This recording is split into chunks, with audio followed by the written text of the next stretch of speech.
Can you hear me just fine? Sure can, chickadee. Okay, you're like streaming here in the empty training space with Jacqueline and I. So, I just was thinking I should just be standing downstairs next to you at your computer screen. Hey y'all, happy Wednesday, July 26th, the last Wednesday of July. What the heck? Here we go. About to wrap up another great month at Keller Williams. Let's get started. I know Broker. Who's Broker Bob? I know Broker Bob has a super exciting meeting planned for us today, and I promised him I will not waste our time. So let's get our welcomes going. I see Abigail's face just popped on screen. We would like to welcome Abigail, who joined our office this week. She officially joined the Signature branch of the family. And welcome, Abigail. We're happy to see you. Thank you. I'm happy to be here. oh, there she is. There she is in real life. And then I want to just pop right over to a moment for bucket fills. Who would like to share some gratitude or goodness from someone in our world today, from something that's been happening in your life or business lately? I would. Go for it. I'd like to nominate you, Sarah, for being. No, seriously. You guys, I sent her an email last night. It was after 10 p.m. I was kind of freaking out because I finally decided to sign up for Bold for the first class, and I couldn't figure out how to do it because they were asking for information I didn't have, and Sarah was just right there, and she totally helped, and it's going to happen, and I'm excited, and I want to thank Sarah for just really encouraging all of us to play our A game and do our best. Thank you. You are so kind. Thank you so much. Something. And you are more than welcome. Hey, Peggy. Something. Yeah. Hey. I got Nikki Fran right now. Like, we can all roast her. We all know how. She's just the best. You got any questions on commercial, you have to call Nikki. She's not only going to tell you everything she knows, but she's going to offer to help you. And that's like, she goes way above and beyond, just above and beyond. It's amazing. Even today, I was talking to a really good friend of mine who was talking about getting something commercial. And I said, you have to talk to Nikki. Not only is she like expert at what she does, but she's like a loving person and a good friend. Yeah, Nikki, sure. Yeah, she's loving it. Okay, just wanted to say that. Yeah. I love that. Thank you, Peggy. It's nice to share the gratitude and remind ourselves. I saw the notes in the chat, like we have the best humans. We really do. And Siobhan, come on, girl. I see your hand. I want to bucket fill for my mentor and reason I'm in real estate. I don't know what I did in this world to deserve to get to learn and work under Emily, but I am just truly blessed, and she is like the most amazing person in the world. And I just want to publicly announce that. We love Emily. Thank you, Siobhan. I see you're there, but you're not unmuted. So I'm going to assume that, I love you. Okay, Knots, there's your face. Hi, Em. Thank you. That was really awesome. For everyone who's uncomfortable with the Gushy Love Fest, I will say sorry, not sorry. I'm going to help you get comfortable with change, and grow that way. And the reality is life is challenging and it shows up every day. And to come to a place where, people appreciate you and tell you and respect you and care for you as humans is a place where I'm excited to call my work home. So either way, here we go. Kathy Jackson, I will say, although I love the Love Fest, we will have Kathy be the last share so I don't steal all BB's time. Anybody else who wants to shout out some love in the chat, go for it. Kathy, go ahead and share. Okay, I'd like to, I meant to say this last time, but I'd like to really thank Sherry. She was so helpful to me. A couple of weeks ago, she met with me during the day. We met somewhere and she helped me set up that, what's it called again, where you put the letters to your whole command thing. So you can call like. DTD2. Yeah, that's what it is. Yeah.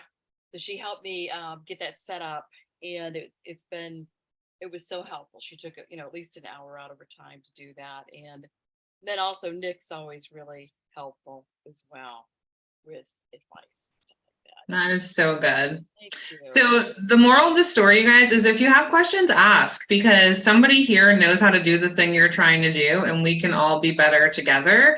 One of the other things that BB, I'm sure we'll talk about today, was utilizing each other in who knows which agents to get offers accepted and moved through.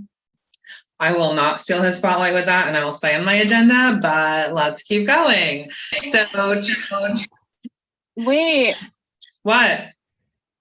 Joseph Acosta did that for me this week. Thanks, Joseph. That's my bucket bill. I forgot to say that. Love you. He gave you a whoop whoop in the chat. Sorry, I just cut you off. Sarah. No, listen, to be cut off by more goodness and bucket shares and helping each other get offers accepted is the most important conversation. So it's not me who you have to contend with, it's Robert. And I will just shorten up some other things that aren't as important in the meeting to make sure he has all the time he needs. Don't y'all worry about that. The most important next thing is coming up next week, and that's Quantum Leap with Ashley. And I know I'm not going to take 20 hours to go through it. If you don't understand how amazing it is and life-changing it is, then ask the people who can answer you, which would be Ashley herself or anyone who's taken it. If you've taken QL, will you just throw a me or a yes or whatever in the chat? You're getting the opportunity to register for it for $20 for our internal agents through that coupon code. And it's a 2-day course with Ashley, and it is a life-changing experience. I'll be in the room with it this time. And the true confession, this is my first time taking QL actually all the way through start to finish. So I'm excited. I'm here for it. It's important. And yeah. Get your butt in the seat, but also get your butt in the seat the following Thursday for Bold Step 1 on August 10th. We have David coming. He's amazing. Step 1 is free. It's for everyone. He promises you'll have appointments from that day alone. And I want every seat in that room full with amazing, good human energy so that everyone's closing more business in the next 30, 60, 90 days following August 10th and forever on beyond that. So when you think, oh my gosh, is she talking about Bold again? Yep, she is. And she's going to keep talking about it because you guys, if I'm taking this much energy from my time, from my calendar, from my days to help y'all see that something's important, to be clear, I don't get a Bold bonus.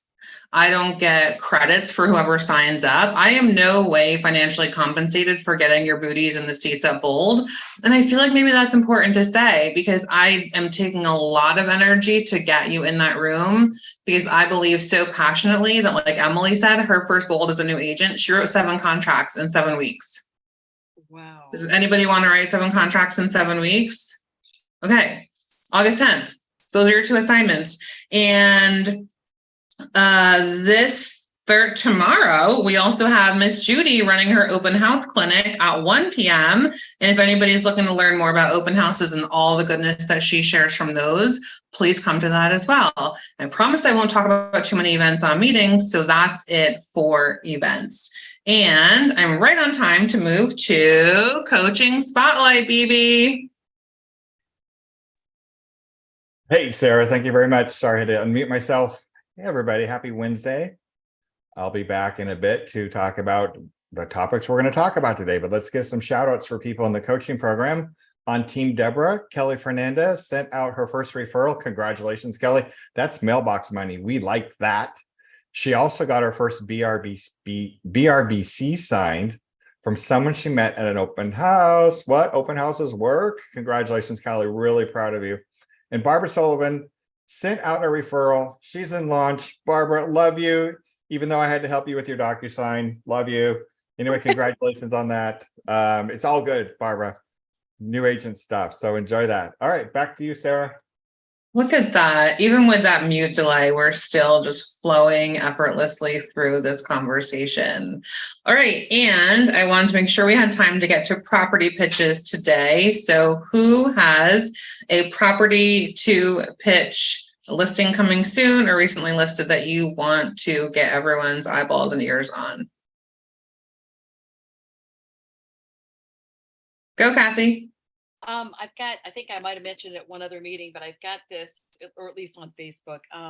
Coronado Shores, 2-bedroom, 2-bath. That's about 1,200 square feet. It's going to be right around 2.5 or 2.4. I can't remember. I've got to look at it. But it's going to come on the market August 1st, Coronado Shores. And then I'll mention for my daughter, she's got a really nice Pacific Beach, Mission Bay, right on the ocean property for 1.93, and it's a total front view of the ocean. It's a smaller place. It may be like right around 700 square feet, but it's a 2-bedroom, 2-bath. Just like you're right there on the beach. So that's on today, actually. Okay, so Laura has Mission Bay and you have Coronado Shores. Awesome. You want to throw any details in the chat for that so people can ask questions or see the highlights? Anybody else? I do. Thank you, Kelly. Go ahead. I will have a listing that's going to be coming on live next Friday. It is a 3-bedroom, 3.5 baths at 3,125 square feet, built in 89. It's up in Escondido. It sits on a private road. The lot is about 1 acre. There's the main house, and then there is another structures in the back, which could possibly be converted into an ADU. You just need a kitchen and a door, literally, and some plumbing. It is on septic, and we're doing photos tomorrow. We'll be listing it at $1,199,000. So if anybody have any buyers, please bring them. All right, awesome. 1.199 Escondido. That's Kelly Lou, y'all. And with that, if you have anything else, throw it in the chat. We are right on time for everyone's favorite broker, Broker Bob. Holy moly. Holy moly, that's right. Who was that? Was that Evie? Evie, my partner in crime all day long. Hey, everybody. Happy Wednesday to you. Live from Chicago. We're going to get into some risk management today. And what I'm going to do today is actually review some of the most common stuff that's been happening in the market lately and all the questions I get asked that are pretty frequent from a lot of you guys. So, and I'm really glad to see we're at 72. Now, tell me the truth. Did you all get shamed with the email I sent out to be here at this meeting today? Because it's really nice to see so many people here. I think you just scare all of us, Broker Bob. Well, that's not my intention, but I really do enjoy doing that. I thought that was Nancy's job to scare people. Isn't that what it is? No? Okay. All right. Well, without further ado, let's get into this. I'm going to share my screen here so we can get into the topic du jour.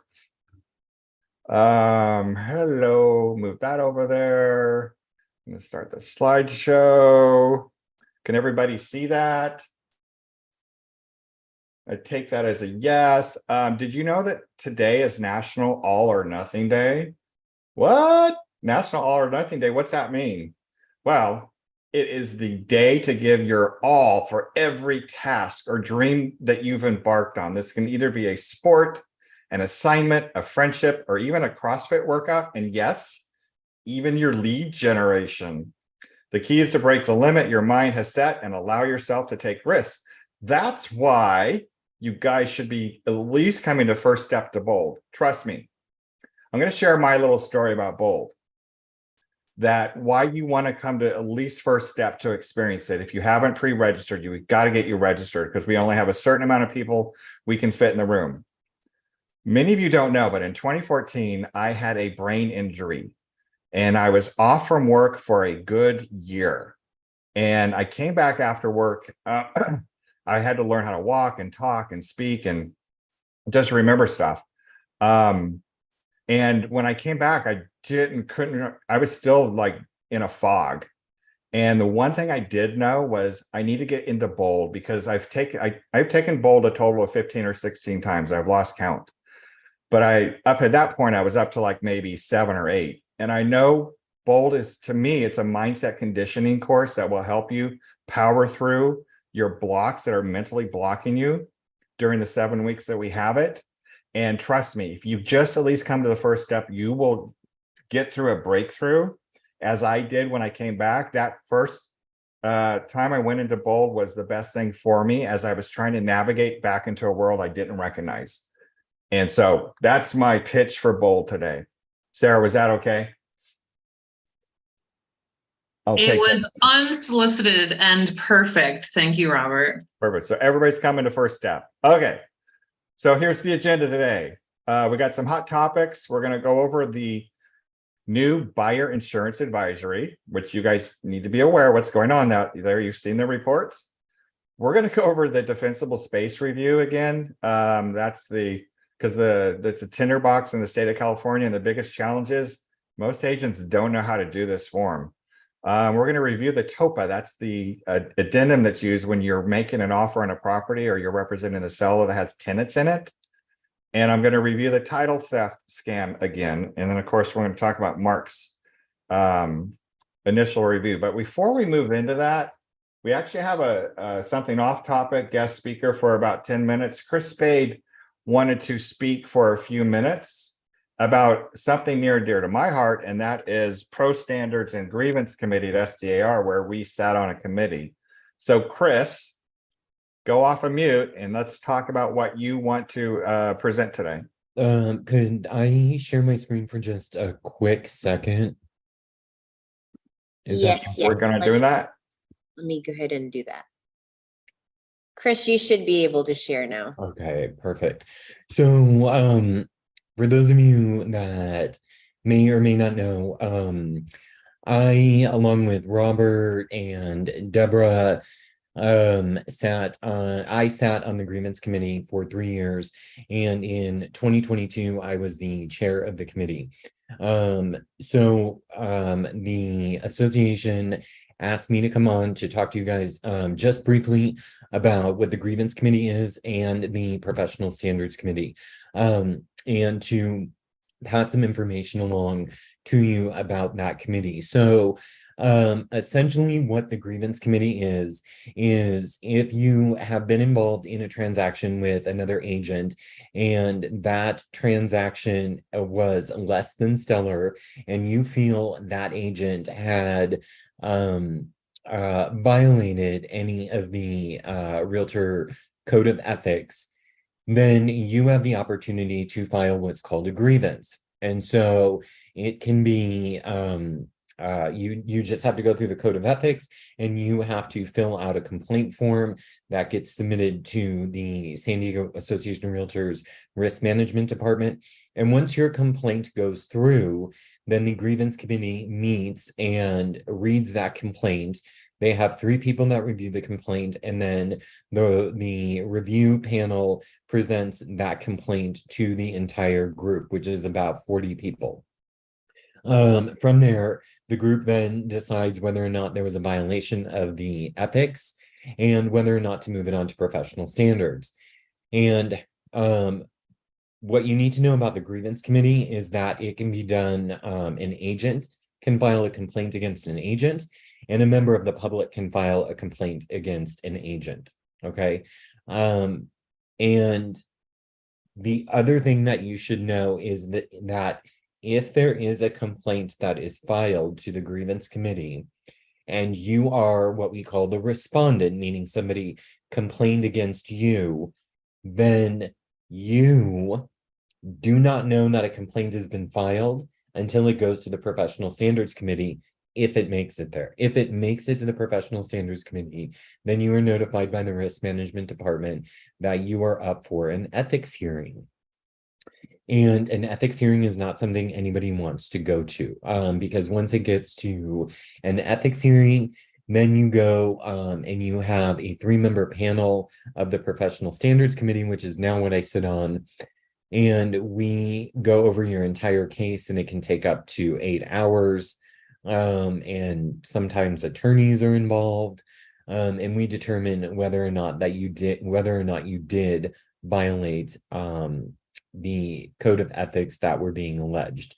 So in order to file that, I just wanted to direct you guys to the proper channels on how to do that, because not a lot of people know how. So first of all, you go to sdar.com, you go under membership, and you come down to ethics complaints. Once you get down here, this is realtor ethics complaints and how to file them. Okay, there are 2 voluntary steps that you can take prior to filing your ethics complaint, and that is to contact the broker. And the second one is to use the California Association of Realtors Ombudsman program. If you can resolve whatever it is that you have a complaint about with the other agent through these 2 channels, it will never go to an ethics complaint. That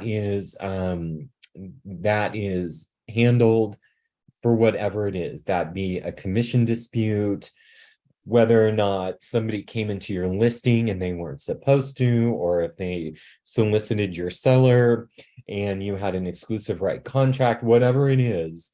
If you can work it out broker to broker, that's always the best thing to do it. But if you feel like you can't, then you'll want to go and file an ethics complaint. And these are the steps that you go through to file the complaint. And I do know that several of you have filed complaints in this office, because I saw them. They would come across my desk.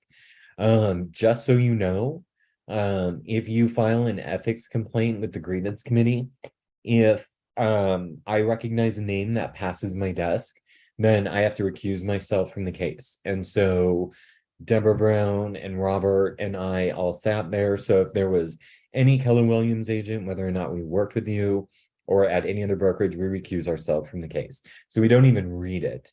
But if you need some advice on whether or not you think, you should file a case, you can always ask me. I can help you. I can direct you where to go. And just know that, agents are out there watching other agents, and other agents are reporting other agents a lot. And I think Robert would agree with me that this happens quite a bit.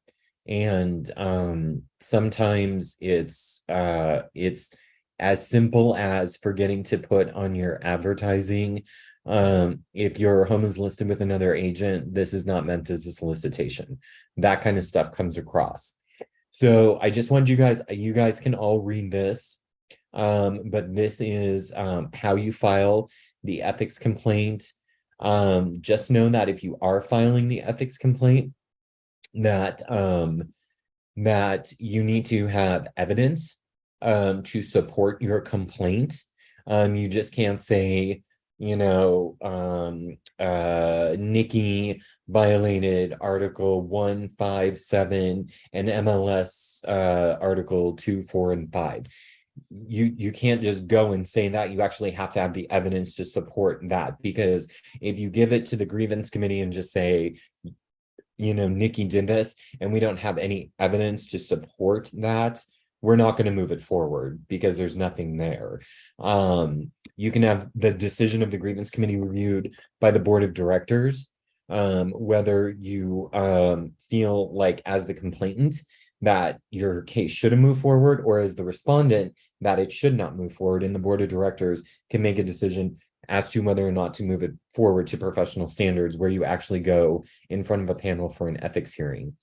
I can tell you that I was on grievance for 3 years, and then I was on professional standards so far for a year, and I've already done my first panel, my first ethics panel. I have my second one coming up. This is also a good way for us to check and balance one another in the community. So if you feel like something's happened that because I've had people come to me saying, does this hold the standard of an ethics complaint? And I always encourage you to move it forward. If you have the evidence, I'm moving forward with an ethics complaint. So I encourage you guys to do that. And if you have any questions whatsoever, feel free to reach out to me. But that resource is there to you.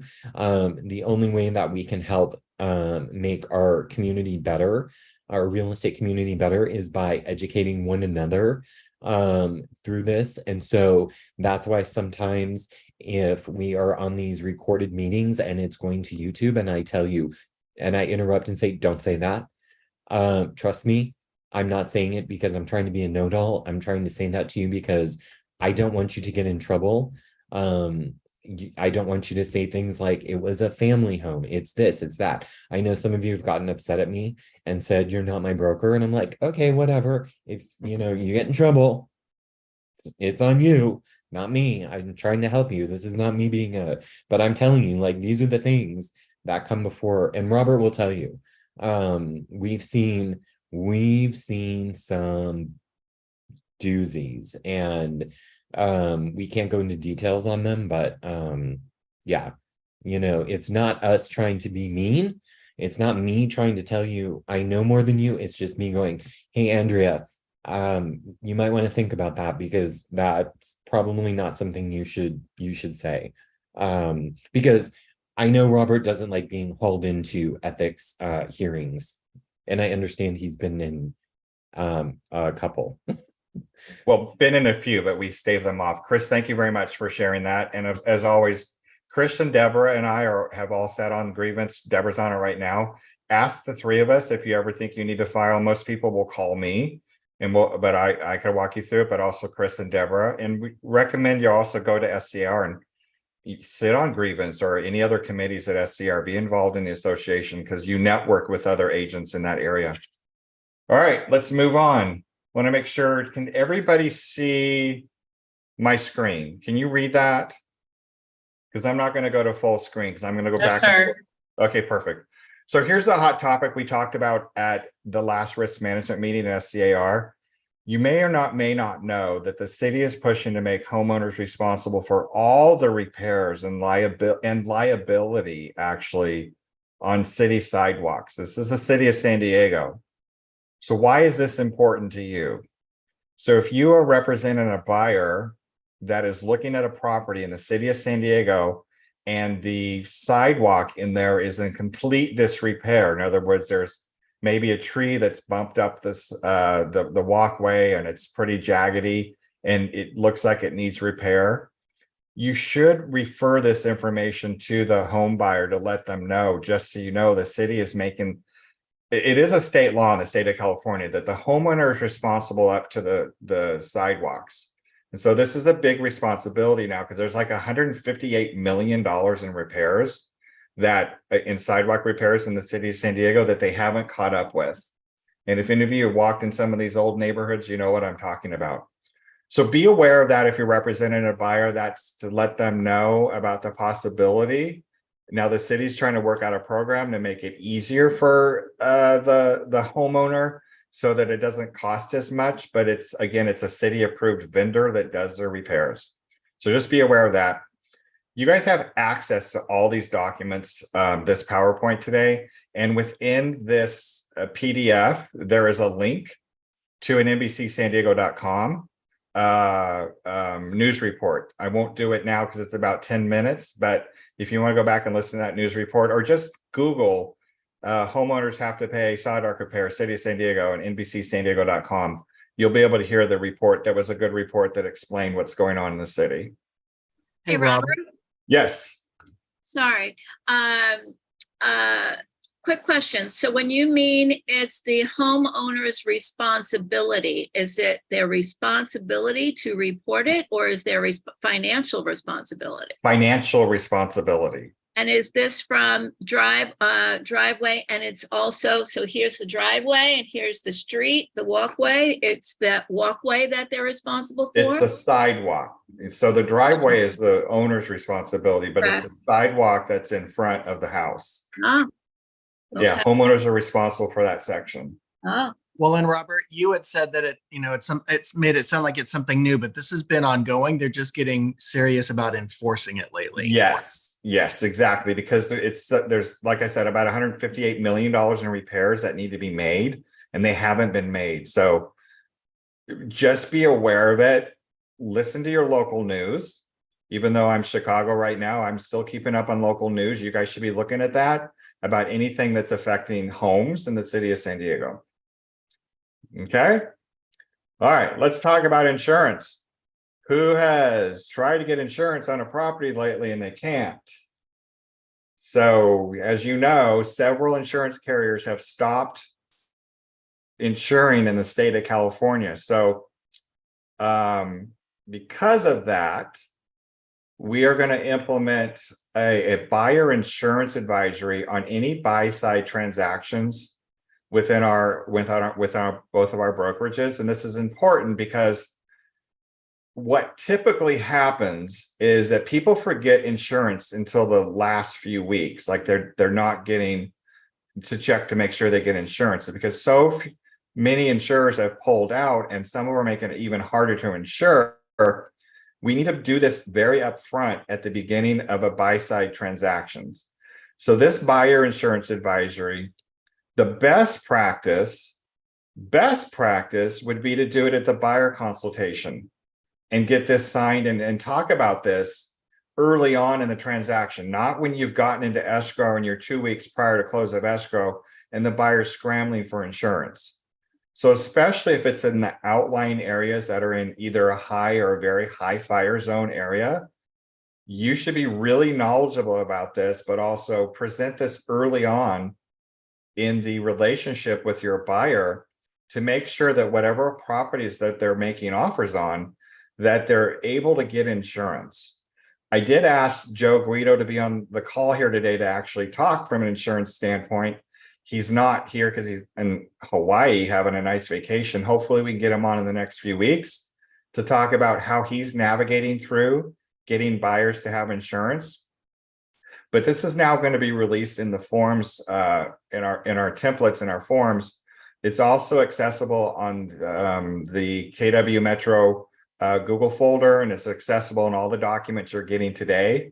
My advice is to get this downloaded today. You all have access. EV sent out all the documents today. Keep it in your buyer packets when you're doing a buyer consultation, and talk about insurance early on, because unfortunately California is a tinderbox.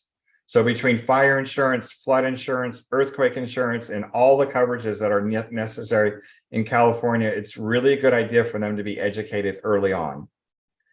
Any questions on that? Bob, is this something that we could put in as a contingency when we're writing an offer? Well, that is part of the contingency, Dan, and we're going to review that on the CRB, when we talk about insurability as well too. So hold that question. Good question. Thank you.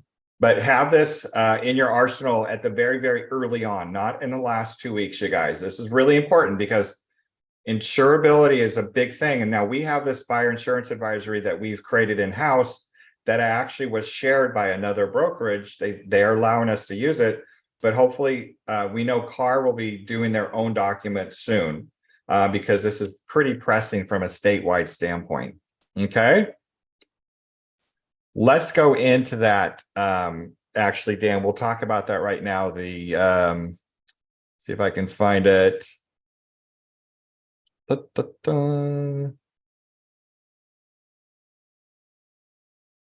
Okay. I don't have it in here, but I do want to show you guys this on the documents that you're given today. And I've added these. CAR came out with these how to fire harden your home. And this is a good little sheet that you can give to your database, your sphere of influence, as a touch. How to find or keep fire insurance. So if you have people in your database that you help buy a property, this is stuff you should be sending to them, because when you're helping them buy a property in the state, when you're helping them buy a property, you're their agent for life. Remember that. So how to protect yourself from scam artists following wildlife damage. The new 1-year non-renewal moratorium explained. This is the moratorium on insurers not being able to cancel people with their insurance right now and what zip codes they cover. how to prepare for flood, mudslide, or other insurance claims related to wildfire. So if you have someone that you sold into East County, this would be a great thing to send them. So these are all the little quick things that you can use for touch pieces. And then also in here is the quick guide for fire insurance. They cover a few topics in here. There's no fire insurance contingency in the residential purchase agreement, but there is a contingency to find if you can get it. And then the impact of what California wildfires has impacted the cost and availability of fire insurance. And a buyer who acquires fire insurance to complete a property purchase cannot let that policy lapse without exposing the buyer to financial risk. That's the big thing that's happening right now. Homeowners are being canceled if they pay their policies late. So with your people in your sphere of influence, make sure that you convey to them, hey, this is what's happening in California. If you have an insurance policy, make sure you make your payments on time. And then there are restrictions on an insurance company's right to terminate coverage or non-renew an existing policy, as well as minimum rights applicable to temporary relocation and time to rebuild. So read through that quick guide on the insurance policy. Lots of great information in there. Again, information is power and knowledge is power, and you'll look much better in the front of the eyes of your buyers. Sorry, I got to move this on my screen. Okay.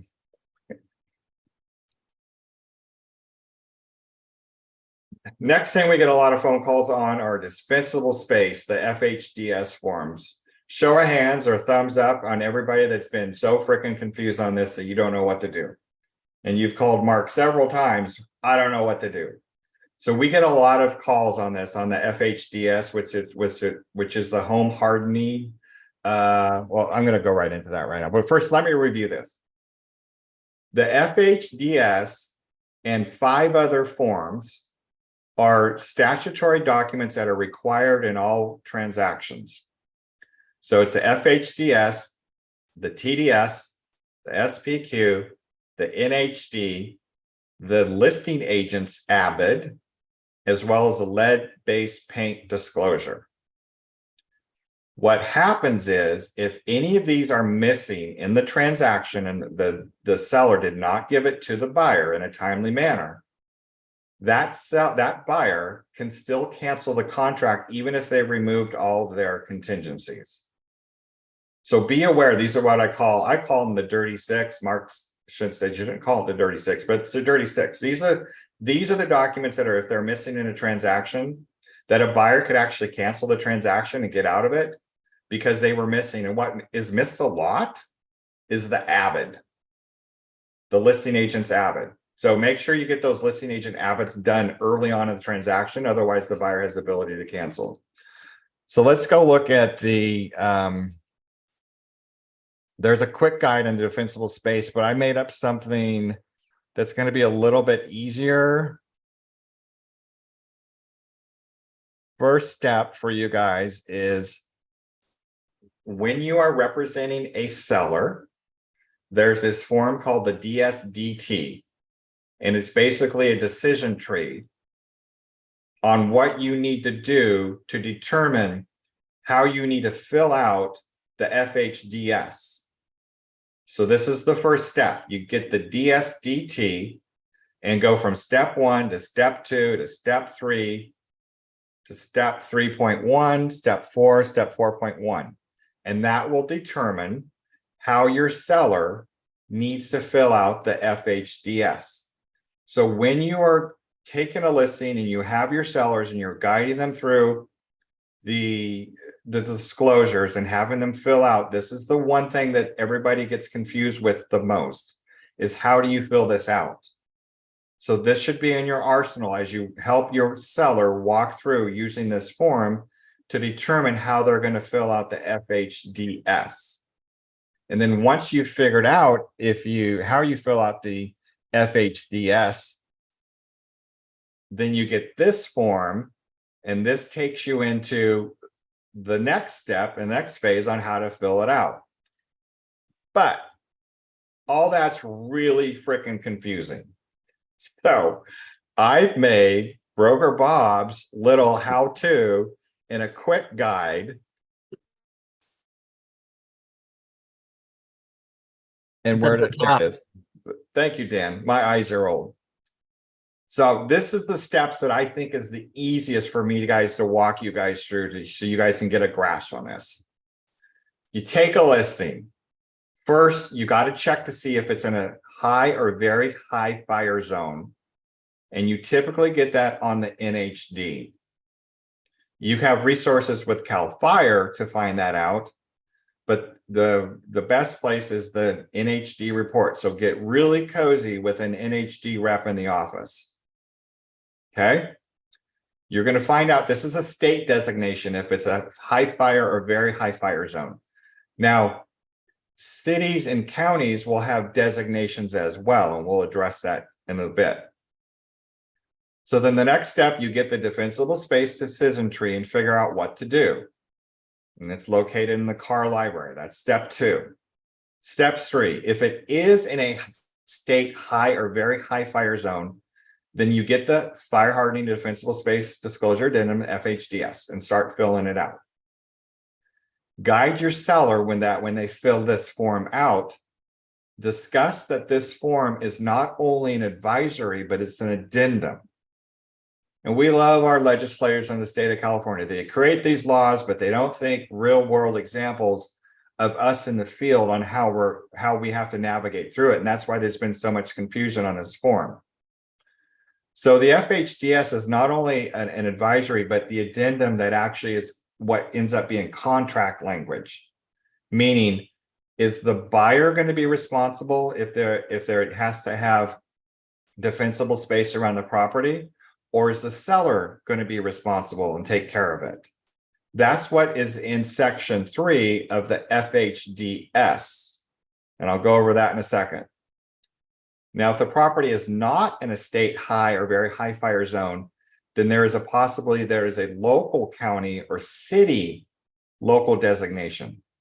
If this is the case, then the use of what we call the form WFDA is required. And by the way, this is required. This form is required in all transactions. We just made it that way.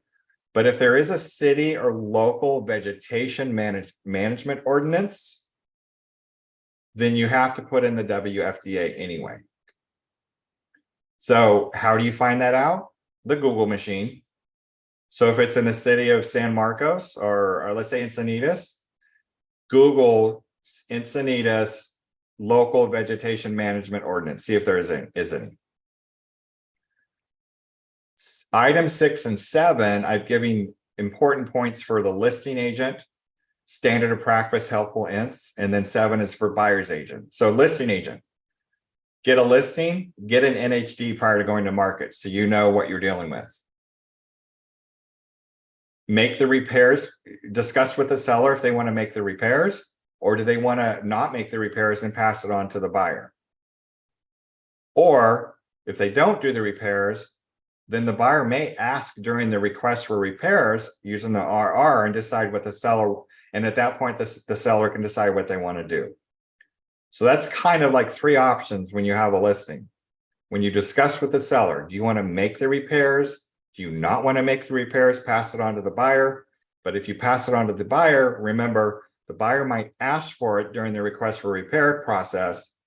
And you have to decide then whether or not you're going to accept it.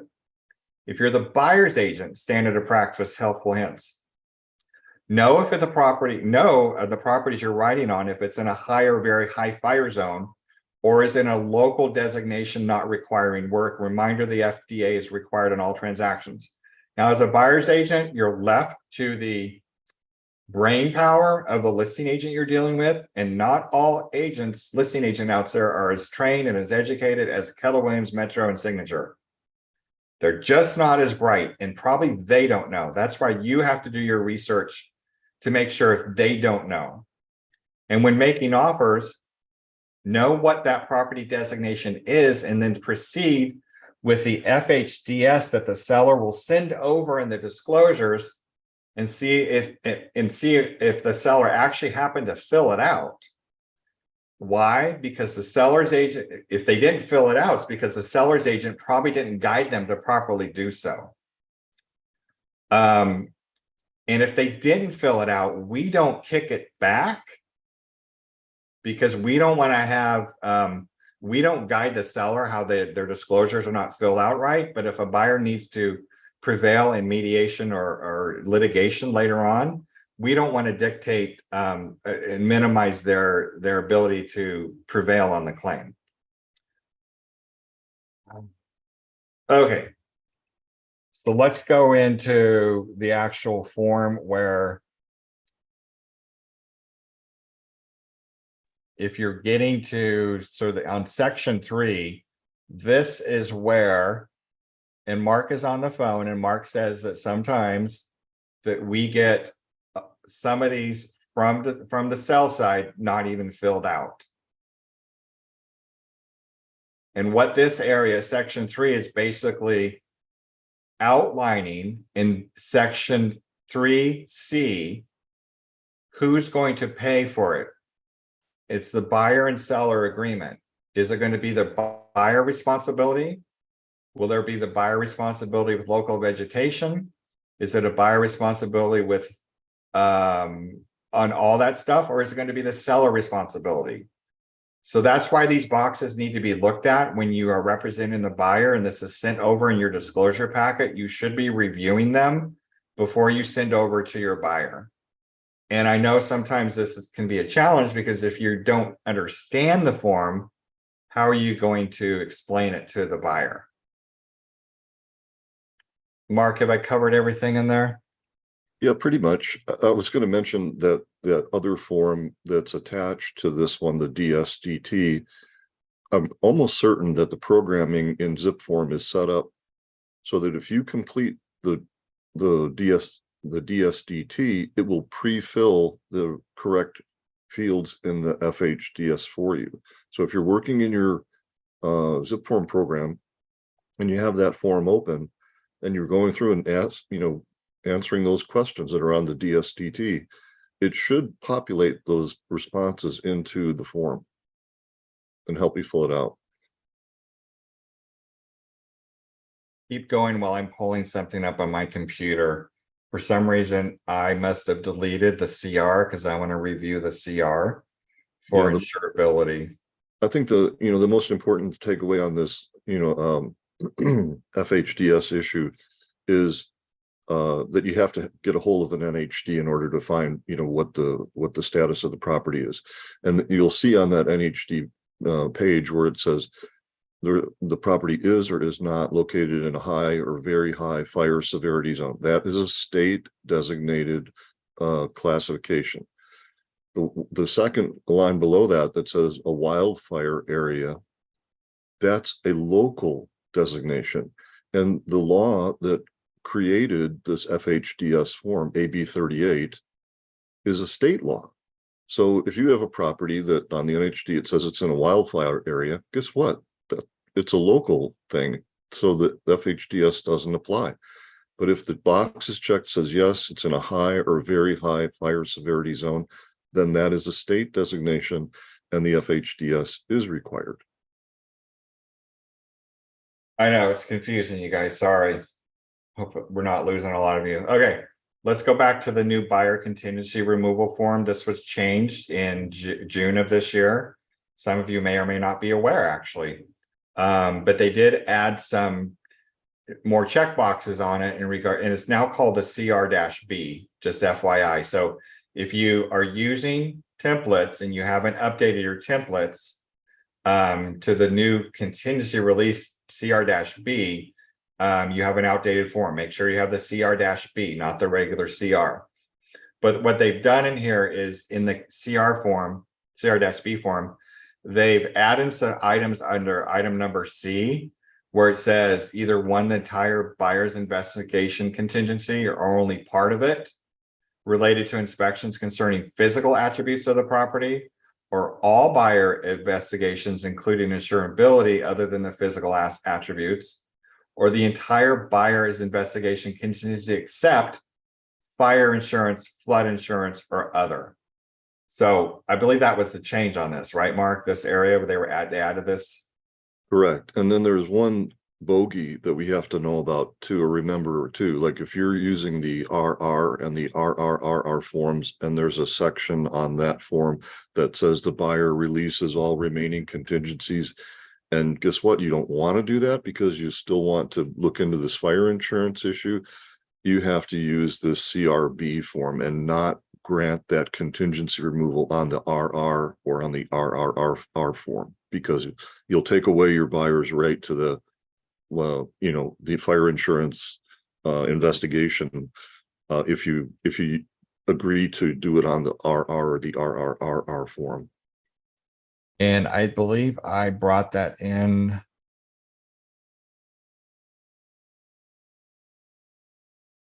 No, I must have deleted that one by accident. I got rid of some stuff. Yeah. But yeah. Does everybody understand what Mark just said? It basically, let me just try and make it simpler. The RR and RRR form, when you remove a contingency on there, it's kind of a broad-based removal. Like you're just saying, okay, I'm removing all my remaining contingencies. But if you want to carve out one remaining one, like the buyer hasn't secured the fire insurance yet, you can use that CRB form. Mark, will you be clear for, especially, I'm terrible at the acronyms. So the CRB is the what form? Contingency removal buyer. Got it. And then And there's that's the new name for this. yes, correct. Yes. You know, buyer contingency removal, CR-B. And then there's a corresponding one, seller contingency removal, CR-S, if the seller had a contingency like a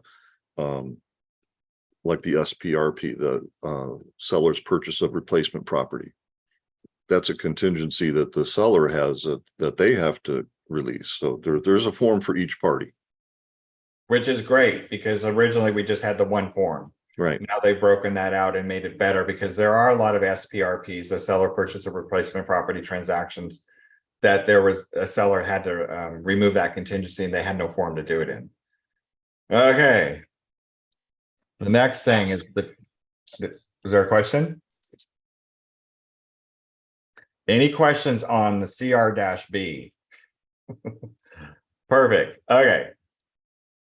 Here is the form that was delivered a year ago, and we're still having agents in the industry that does not understand it.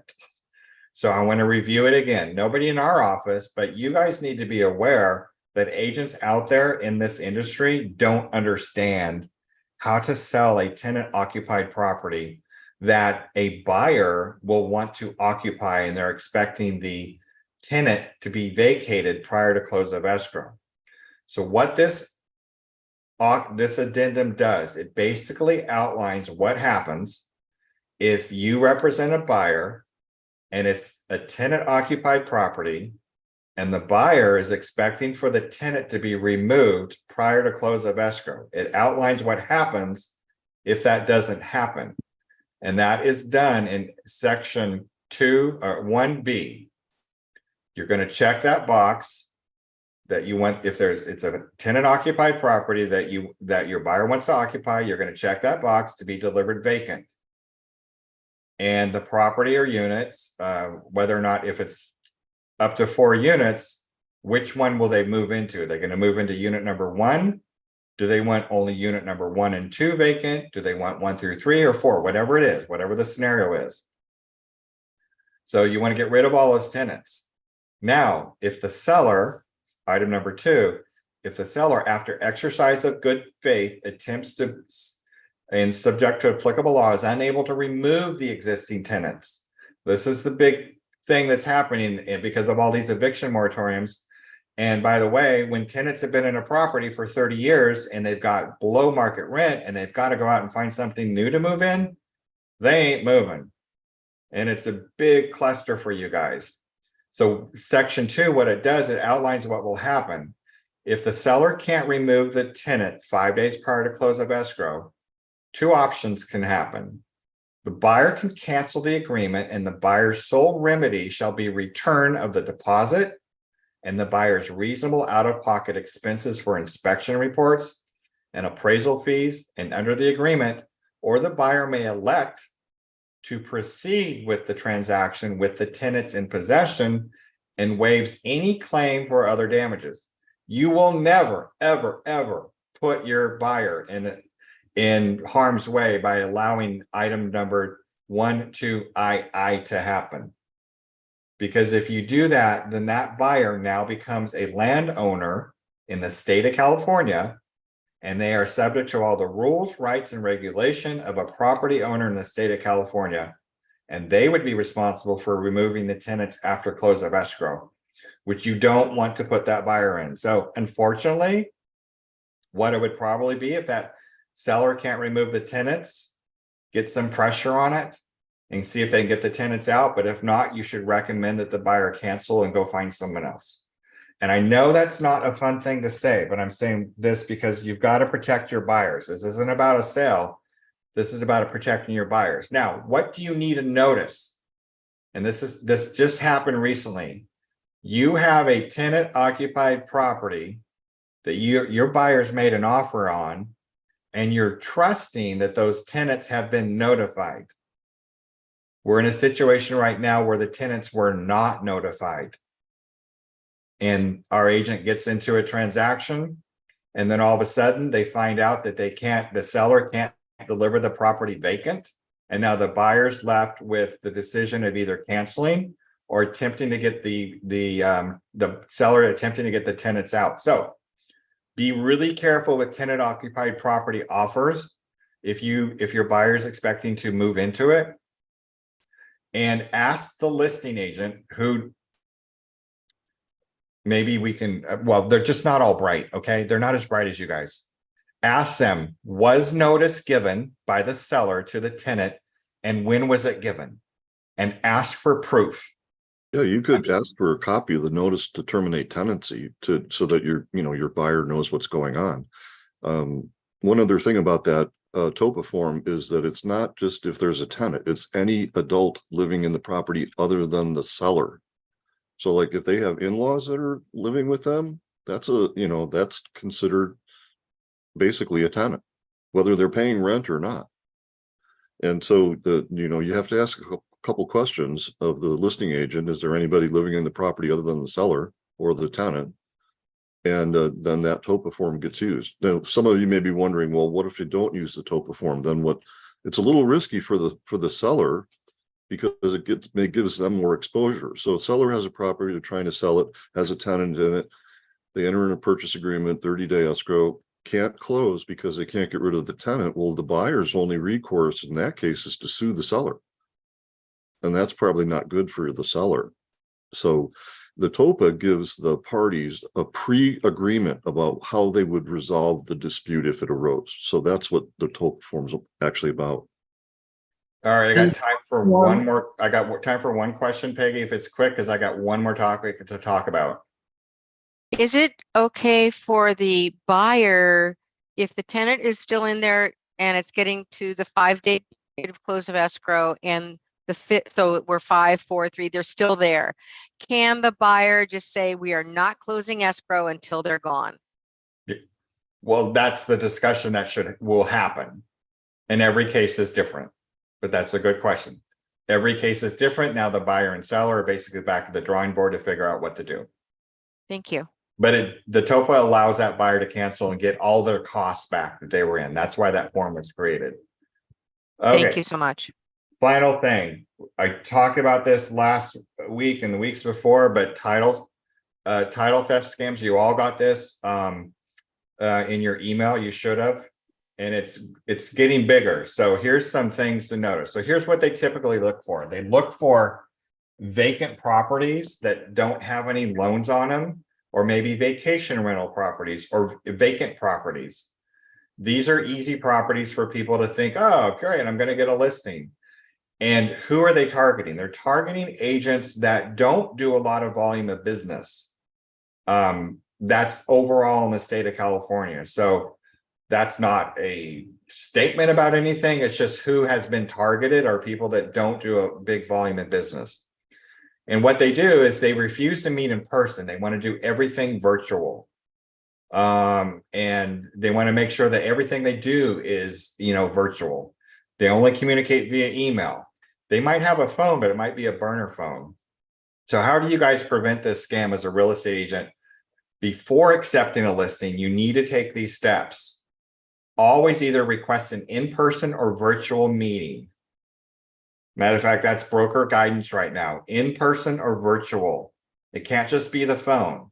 If they don't want to meet, require them to utilize the services of a third-party identity verification service provider. Do your research, conduct an online research in the name of the property owner, look for a phone number and recent photo. If you find a number, contact that person and verify they are the actual owner. Send via overnight mail a copy of the electronically signed listing to the address of record that's on title with requests to confirm the listing's accuracy. This will alert the legitimate owner if there's a potential fraud, and require that the property owner provide a copy of a voided check with the seller's disbursement authorization form.